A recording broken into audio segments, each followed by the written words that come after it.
A new study shows a supplement can help us live longer. Medical societies say avoid peanuts for kids, then reverses course years later.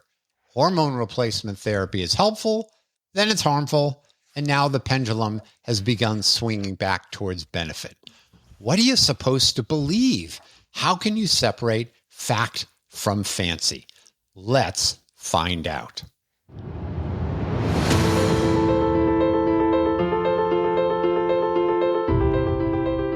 Hi, I'm Dr. Bobby Du Bois, and welcome to Live Long and Well, a podcast where we will talk about what you can do to live as long as possible and with as much energy and vigor that you wish.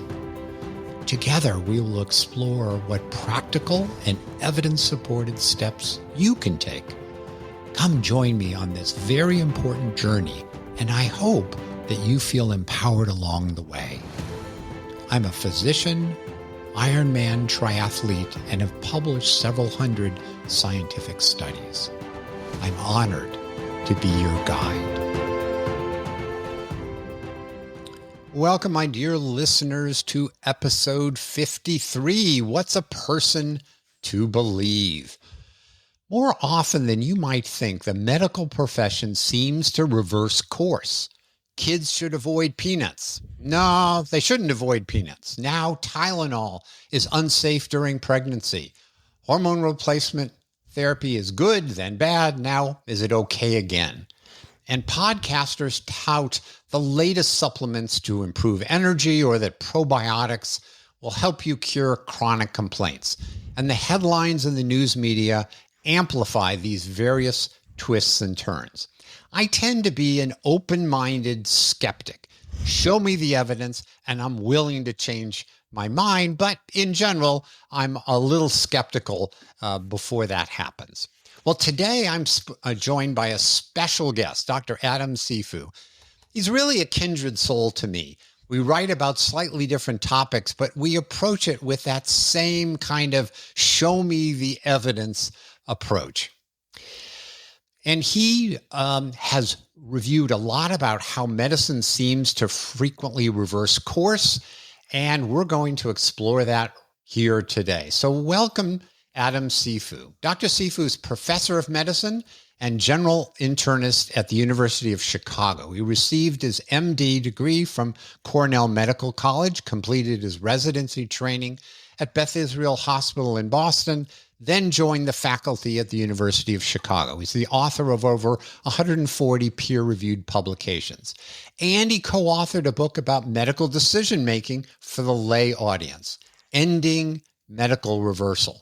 He has a great Substack column that he does with several others called Sensible Medicine. It's wonderfully written. He has a dry sense of humor, and he has key insights into the practice of medicine. Some of the recent articles are what new medical students should know, the cult of a healthy lifestyle and celebrity doctors, and flaws in recent studies that have grabbed headlines. Welcome, Adam. Thanks so much, Bobby. It's wonderful to be here. And I love you calling yourself an open-minded skeptic. That sounds like a t-shirt we should have made. Absolutely. I'll have merch on my podcast website, although as I'm fond of telling my listeners, there's no financial gain for me. I have no advertisers, no subscriptions, no companies I own. Hopefully I may not be right all the time, but I hopefully don't have a bias due to finances. Adam, maybe tell the listeners a little bit about Sensible Medicine, because it really is a wonderful place to learn about various aspects. Yeah, I think that grew out of a thinking much like yours.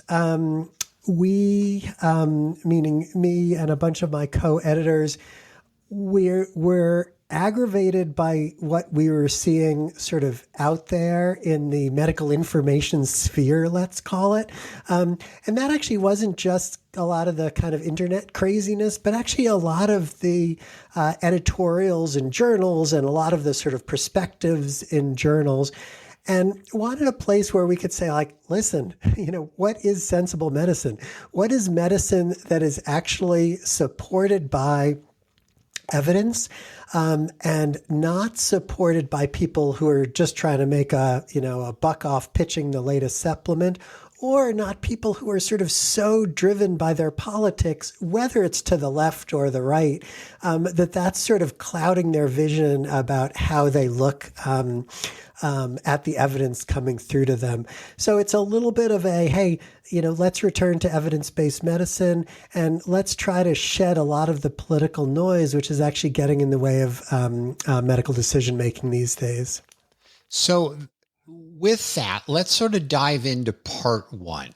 You wrote a whole book on this, why the medical profession reverses course more often than you wish. Now, when I tend to think about reversals, and I alluded to them, a few of them, when I was younger, eggs were bad, shrimp was bad, lobster was bad. Oops, the medical profession had it wrong. Yeah. Then the whole peanut allergy, where for a generation of kids, we said, oh, no, peanuts are bad. You'll get allergies. Well, then we realized peanuts are good. That'll prevent the allergies. And so medicine once again reversed course. And probably the most important one is the hormone replacement therapy. It was a good idea, then it was a bad idea, and now we're trying to sort of figure out, is there elements of it that really are good? Right. What are some of the reversals that you focus on, and why do you think they occur more often than I think the average listener might think? Because I tend to think, well, their doctors generally using evidence, and the specialty society certainly must be using evidence. So which ones do you like, and why do they happen? Yeah, so I think I would name two of the ones you already named. One was hormone replacement therapy, which is, if there was anything that kind of got me into the whole medical reversal sphere, it was that. When I began practicing in the 90s, we sort of looked at hormone replacement as not an option that might make people feel better, but basically a public health intervention that every woman post-menopause should seriously consider starting hormone replacement therapy. The peanut allergy one is a terrific one, where we saw the American Academy of Pediatrics, recommending, you cannot give your kids peanuts before, age X. And, in retrospect, once we had better data, showed that probably was responsible for, a large percentage of the peanut allergies in a whole generation of children. And then maybe a more recent one is, a period in the kind of aughts, 2000s to early 2010s, of using coronary stents for people with stable coronary disease. These were not people who are having heart attacks, but these were people who were having angina, heart pain when they exercised. And the response to that was like, oh, we got to put a stent in them because we can fix that. There's a blockage and we have to do something about that. And then as more and more data came out, we saw that those make sense sometimes if they're necessary for symptoms, but they don't change a person's likelihood of having a heart attack. They don't change the person's likelihood of living sort of a long, healthy life. And I think, I am inside medicine. So although I'm a skeptic and I end up blaming medicine for a lot of mistakes, I think mostly medical reversal sort of comes from a good place. We want to do the right thing. The problem is sometimes we want to do the right thing or what we think is the right thing too quickly. So we have a lot of biomedicine in our heads. We come up with these therapies that make sense. They kind of come with a good a good biomechanical story, right? It makes sense based on our textbooks and our knowledge that something should work. And then instead of waiting for really robust, experimental, randomized controlled trial data that shows it works, we settle for sort of, reasonably good data, observational studies, which we know are not perfect, but we feel like, oh, that's enough. And then instead of doing, okay, we need more data, we say, let's deploy this. Let's get this out to, hundreds of thousands or millions of people. And it's only then that, years, sometimes decades later, do we get the real robust evidence that makes us say, oops, we were tricked. We know this should work, but things really only do work once we've shown that they do work in actual human beings. And we were tricked by observational studies, which were confounding, which show, association and not causation. And then we have to backtrack and pull back on what we've done or recommended. So for the coronary stents, so for folks that may not know, this is going into your coronary arteries and basically improving the plumbing problems and putting something in that helps to open them up. And there were real studies that showed it helped people that had real symptoms. And they were in serious risk of dying or serious risk of another heart attack. And it really worked. And so people extrapolated and say, well, yeah, plumbing is plumbing. And so if you don't have symptoms and you have a plumbing problem, we're going to work on that. I can almost accept how that unfolded. And of course, there was a randomized trial that showed that didn't help. The peanut allergy problem, I have almost no sympathy for the medical profession because as I understand it, it was based upon almost some case reports in England about peanuts and maybe while the woman was pregnant. It wasn't like there was a huge set of studies that maybe they misinterpreted. It was like hearsay. And the hearsay somehow traveled across the pond, got here, and then the Academy of Pediatrics somehow ran with it with almost no evidence. That one, I guess, hurts me more because we just got on a snowball with almost no evidence unless I'm missing something. Right. And I think the other reason, not to try to get you more irritated about it, but right, when we make mistakes, with the recommendations for our patients, these are sick people who we're trying to do something good for, right? Once we start getting out there into healthy people who really don't need doctors at all, right?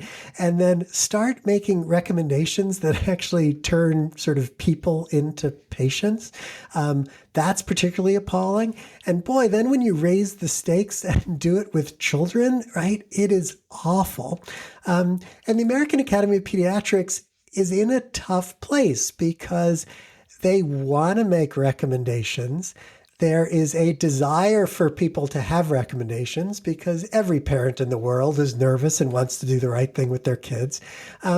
But the fact is, right, it is really hard to get good, robust data in children. Not only because children are mostly healthy and you need to do a whole lot of you need a whole lot of children to show that any intervention works. But we're hesitant to do randomized controlled trials on kids, to put kids in experimental studies. And so the American Academy of Pediatrics has been, I think, tempted over and over to make recommendations based on really sketchy evidence, whether it's, peanut consumption or screen time or, how to discipline your children. So let's kind of shift from the medical profession reversing itself. And I think for me, the take-home message is listen to your doctor, be aware of these guidelines, but also still ask questions. Is there real evidence to support what you're asking me to do or not do? Understanding that sometimes what those specialty groups tell us turn out to be false. It doesn't mean all the time they turn out to be false, but it's more often than we'd like. So be a open-minded skeptic as you approach your doctor and the recommendations you hear. All right, so that's the kind of mainstream medicine. Now we're going to shift to part two, and what I will call the non-mainstream medicine, which is social media, experts, and the hype that we hear so much over and over and over again. And you alluded to a couple of the undergirding issues. So I put together this formula that I talked about in a previous podcast where you end up in this mess of all this hype because you have a cool theory. Yeah, heart disease is a plumbing problem. If you've got blockages, we must improve your plumbing. So you have a cool theory. It makes eminent sense. Then you have anecdotes.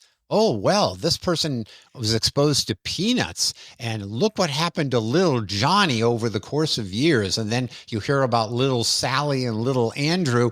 And all of a sudden you've got a whole bunch of these compelling anecdotes.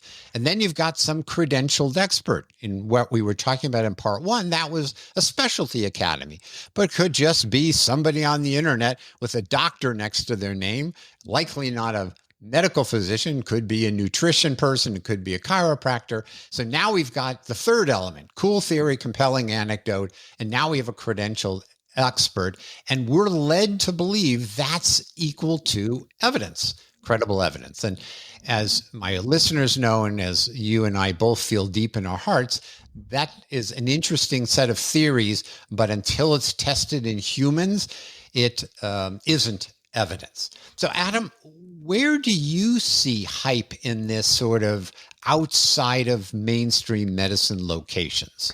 Let me even before I answer that, you wrote a very cool article kind of about this idea on sensible medicine, which I loved, and I would definitely point your listeners to. This is such an interesting sort of subtle difference from how I usually think of reversal, because when I talked about reversal, it's mostly, within medicine. It's really strong, biomedical reasoning, bioplausible, whether it's intervention, diagnostic tests, whatever, which is then combined with, data, which isn't, sort of hard and fast data. It's usually observational data. It's data with some flaws, but it's data. When we get into the world of, not to mince words, but, internet charlatans, right? Every step in that process is worse. So instead of there being really good bioplausibility based on real science, often there's like, oh, this is a catchy idea, right? This is something I can sell. And then instead of there being actual data, an observational data with thousands of people, there is, as you say, an anecdote, okay? And anecdotes, we as people, we love stories and we love to make relationships. So we sort of jump on that anecdote. And then, yes, you normally have very polished people, with very good sound quality, very good video quality, people spending a lot of time on the editing. So it looks really good as well. Your question was like where I see this the most, or maybe where I get irritated the most. I think where I see this the most is certainly in the whole longevity sphere, right? Most of us, if we can do it in a healthy way that we're enjoying ourselves, we want to live longer. But you think about what it would take to show that something makes people live longer, right? You need a lot of people and you need to follow them for a long time to show that people actually live longer. That's super expensive. Nobody's investing in that these days. And then maybe as part of that, the whole cancer screening thing, we're interested in living longer. Cancer scares everybody. And a lot of people are very susceptible to a pitch that, oh, here's a new test you can get. And if you get through this test and you're shown to not have cancer, you'll feel better, you'll be more relaxed, and we'll guarantee that you'll live longer. And if we find something, maybe we can treat that and cure your cancer early. So if you think back over the last number of years, I mean, vitamin C was touted by lots and lots of people from Linus Pauling on down. But we don't hear too much about vitamin C solves everything. I would say the ones that really bother me today, one is all things mitochondria. You get older, your mitochondria wear out. That can't be good. They're the energy powerhouse. You want energy. Oh, by the way, I've got a supplement for you. Those really bother me a lot. Almost everything related to the microbiome to me is still in the theory stage and maybe will turn out to be critical for some patients. We know some patients it is. So that's a second area. And the third that's getting so much attention now are these biologic clocks. we're going to look at your DNA and your all the Your things in your telomere cell, length. and we're going to tell you how old you are, and then we're going to give you our mitochondrial supplement, and those blood tests are going to get better without, again, any evidence that in people it really makes a difference. Those are some of the ones that really upset me today. I may turn out to be wrong, and they may turn out to be right, but as a open-minded skeptic, I start with the assumption it's not ready for prime time. And they are interesting things, right? I mean, I would like to know what causes aging, right? We have a lot of markers that we can follow that show when people are getting older, when show when people are becoming frailer. I would love to know what's behind that. And I'd love to see what actually helps it. The problem is these are all, such soft theories. And the idea that we know what to do to, halt aging, and that we can do something that actually works at the right place in the right time to make a difference. We have no idea right now. And it's frustrating, but it's unfortunately true. So I wasn't in medicine 60 years ago. I certainly wasn't around 100 years ago. There's always been snake oil salesmen, which apparently one of the stories of snake oil salesmen was it wasn't actually snake oil. It was something else. They said, oh, by the way, it came from this very special snake and it's therefore very expensive.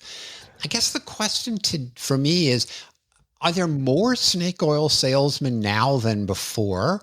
Or is it just that because of social media, it's a part of our lives more than ever before? What do you think? I think it is probably both. It is so much easier to become a snake oil salesman these days, right? In the past, you had to, buy a horse and a covered wagon and go from town to town. That's exactly. Right? And now, what does it take? It takes an internet connection, a Twitter account, and you're there. I think it's also very attractive because it is really quite easy to make money these days, right? On social media, if you're good at it, you can get a pretty good audience pretty quickly. It's not that hard now to turn clicks into a little bit of money. And so this is something, people can do in a couple of hours after work. And then if they're successful, they can turn this into a full-time job where they can really sort of churn out content across multiple platforms, get people paying attention to them and make a reasonable amount of money. Yeah, it's everywhere. So I want to now turn to part 3, which is in essence the antidote to the problems we've talked about. So, what can you believe? So what should our listeners take from this and where can they get some answers? So for me, since a lot of the topics that people get excited about are nutrition related, I really like the website examine.com. I think they do a credible job of summarizing evidence and bringing, to me articles that I might not have looked at. Yes, if they have a study of 8 people, I don't make much out of it, but I think that's a kind of a first place that I go to. What about you? Are there any sites that you trust? Right. So that is a terrific site, which I do absolutely send people to. So I would underline that. Before I even give sites, I would say that especially in the realm of nutrition, it's maybe one place that I would say, boy, you should be somewhere between a minimalist and a nihilist, right? We are a successful species who have evolved over, tens of thousands of years. And what we need to eat is really not complicated, right? I would say we need to eat well. We need to eat a diverse diet, right? We need to make sure that we're not eating things that are going to lead to obesity, stay away from a lot of the concentrated sweets that are sort of built into so many of our diets today. And when we've actually studied nutritional interventions, it has been very, very, very difficult to show that one thing versus another thing makes a whole lot of difference. So I think that most patients I see, if I sit them down and I say, hey, let's go through your diet, they will tell me things that they're very proud of, the things that they're mostly making at home, the things that they're buying, grains and fruit and vegetables and meat and fish at the market and making for themselves. And they're sort of proud of that. And then they will be kind of quiet when they talk about the fast food they're eating, the 3 Big Macs they've had in the last week, maybe the hyper processed sugary cereal that they sometimes eat in the morning. Most people know what they should and should not be doing. So I think we might actually be looking for too much information about nutrition, and we should just rely on some of our common sense. So if we move beyond nutrition and where to find a good answer, there's a myriad of other things. I have tennis elbow and it's not getting better. Should I get an injection because one of my doctors says we should inject it? Or I have back pain and I've tried this, that, and the other, and I'm not getting better. There's obviously the newsletters or news sources within major academic institutions. There's a Harvard newsletter and a Mayo and a Medscape is out there. Do any of those sources, is that a reasonable place for folks to begin? And can you trust what you read there?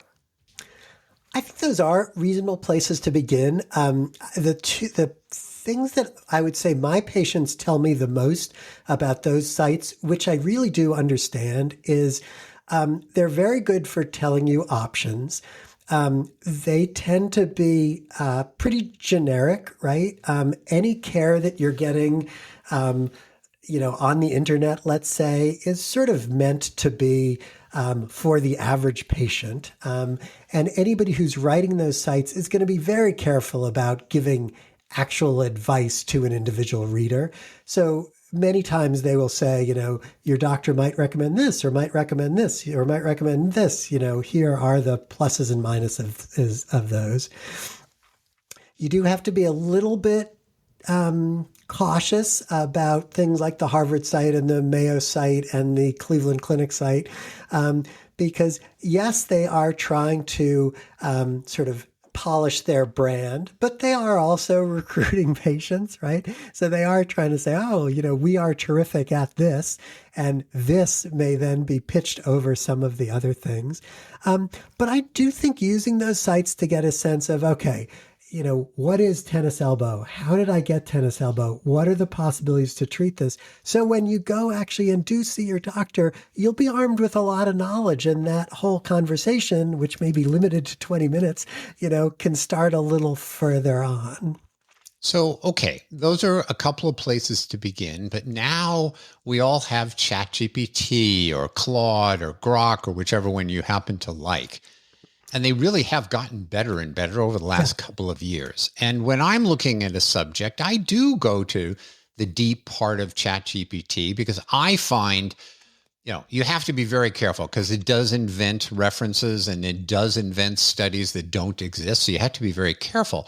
But it does bring up aspects of whatever I'm looking at that I wouldn't necessarily have thought of. Right. Oh, you mean there's another reason to be scared of ultra processed foods? I was thinking of these 3, but it added 1 or 2 or 3 more. What do you think about the various chat capabilities? Is that something that potential patients should trust? I do. Again, I think that most people are not going to take something off there and say, okay, this is the treatment I'm going with. They're using those to educate them, which I think is appropriate. My experience with most of those tools has been actually quite positive. The places where I've struggled with them are in sort of the breaking news. New studies come out which are just being interpreted, and those are gathering information from across the internet. And very often the first people to weigh in on studies are not right, right? They're reading them for a specific reason. They have a specific bias. And if you go to ChatGPT or Claude or Perplexus, whatever, that's going to just echo that bias. And so I think the tools we have right now are probably much better for the older, bigger, sort of 10,000 foot views type questions. With my trainees, use open evidence a ton, which is unfortunately not something which is kind of, widely available to the lay public. What open evidence does is it works as just your usual AI tool, but it just draws from PubMed, right? It just draws from articles published at a certain level of the medical literature. And that gives actually very good guidance. We often run things by those as sort of a check to ourselves, are we missing something? Or, boy, this is a topic I know absolutely nothing about. Let me start, and I'll get an answer, and I'll get actual real references from where these answers have been drawn from that I can use to sort of begin to educate myself. I think you raised a way of thinking about this that's really quite excellent. Is the knowledge I'm trying to understand something that's been around for a while, or is it kind of late breaking? And so when I think about it, I think about, well, this issue of vitamin D or vitamin C reducing my risk of cancer. This is not a new question. And there have been studies. And so there are places on the web that you can find a summary of the evidence. It might be a meta-analysis. I like Cochrane reviews if they happen to be available. And for listeners, a Cochrane review are these centers around the world that specialize in certain topics. And they're always abreast of all the latest information on it. There may be even a tennis elbow site for all I know. And, they'll periodically summarize the evidence. But these are kind of long-standing questions. Where I think, as you point out, it's a different ballgame is new information.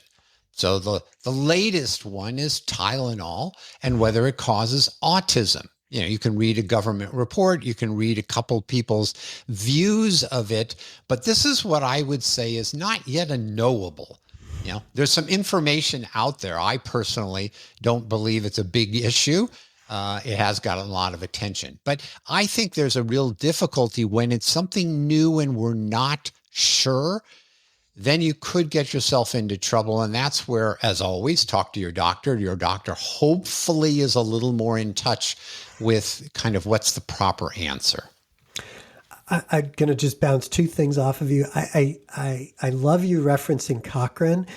One of the things that I think find most useful about the Cochrane, their meta-analysis, their reviews of topics, is that very often they come out with, we don't know. And that is super helpful in today's medical information environment, because you'll hear people saying like, this is the thing to do. This is the thing to do.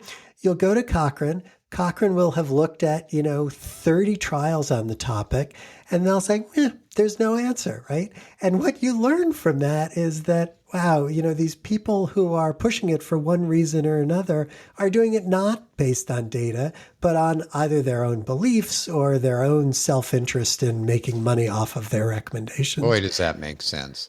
Okay, so that is a perfect segue into our part 4 topic. All right, so you're faced with a situation where the evidence isn't so clear. And I am really fond of the N of 1 approach of testing it in yourself. Obviously, you're not going to test a new chemotherapy drug in yourself if you have metastatic cancer. There are times and places and situations where testing in yourself is the only way to know, because the evidence is either uncertain or maybe some patients do well, some patients don't. So I'll throw out a couple of areas that I tend to love for people when the evidence isn't obvious. Well, I have high blood pressure. Should I cut out salt in my diet? Every doctor says that. But the reality is probably 25% or more of people aren't salt sensitive. And I happen to be one of those, and I enjoy salt. The only way to do it is to test it in yourself. Well, what about melatonin to help my sleep? Well, in the big studies, it improves your falling asleep by 5 or 10 minutes. But that doesn't mean some people don't get a half-hour benefit and some people get zero benefit. Again, the only way you're going to figure it out is by testing in yourself. And then the other popular one is, cut out saturated fats because that raises cholesterol. Maybe on population levels, there's something to that, but not necessarily on an individual level. And so what I suggest to people is, if the evidence isn't clear and you think there may be some heterogeneity, some people respond, some people don't, then find a way of measuring it. So it's got to be objective. You can't just say, well, I tried the melatonin and I think it worked. So you have to have a way to measure your baseline. Then you have to have a way of then doing your new intervention, and then you test it again. And if you're really ambitious, then you stop it, and you test it again, then you restart it, and you test it again. But as I alluded to, you can't do it for every illness. So it has to be something that's A, measurable, and B, short-term. So sleep is a good one. You can do a sleep questionnaire. You can have an Oura ring or something like that. If it's a blood pressure question, you can measure your blood pressure. And all those things are going to be obvious within a week or 2 or 3.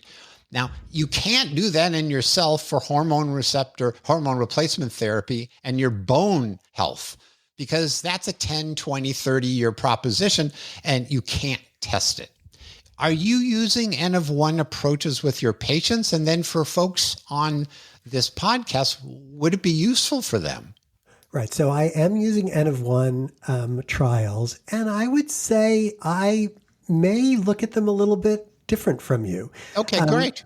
Because what I do with my patients is I sort of figure out at the beginning, are we looking for something that we can objectively measure, or are we looking at something which is truly subjective? Because I would say, I don't know, a third of the treatments I offer, in my clinic are truly just to make someone feel better. But subjective doesn't mean unmeasurable. You can have an anxiety questionnaire. You can have a daytime sleepiness questionnaire. They're widely available. I just think we need to quantify it. Right. But the reason to point this out is that when people can say, I stopped drinking and I have graphs of my sleep from my Apple Watch, right? That tends to be very powerful and really impacts people. Okay. If it's 2 weeks on gabapentin and 2 weeks off gabapentin for their peripheral neuropathy, right? Sometimes just the sense of, I was feeling a little bit better, or I was not feeling a little bit better, seems less important to the person. And they may not remember that as well, may not use that as much going forward. And so I do try to make it, as you say, as objective as possible. Keep a symptom diary, right? Have something that you're writing down, which you can hold on to. Then you can go back to it when a year later you're considering, I'm on a ton of medications. Do I really need this anymore? And you can remind yourself that I'm taking this medication because I made the decision that it was useful to me. Doesn't mean you can't stop it, but you have a good sense of why I'm using each medication you're using. I completely agree. Well, I think it's time to wrap up here. It's very clear we live in a sea of health and wellness information. Some is accurate, a lot's exaggerated, and some is frankly wrong and will be reversed. I will continue to be an open-minded skeptic, and perhaps you will too. Adam, I think you raised a really important point. When an article says, we just don't know, that says a lot about the type of person who did the work. And I think if you're on the internet and you're getting a very one-sided, this is obviously the answer to weight loss or fatigue or whatever it might be, if there's not that kind of humility of we just don't know, but you might try this, then I would shop elsewhere. I just think that's a red flag if there's no humility around the recommendation. That's kind of my take on it. Adam, any kind of final words for the audience? Right. Someone who seems like they're trying to tune you into the location of the fountain of youth, that like nobody else knows about this, and if you do this little hack, everything will be better.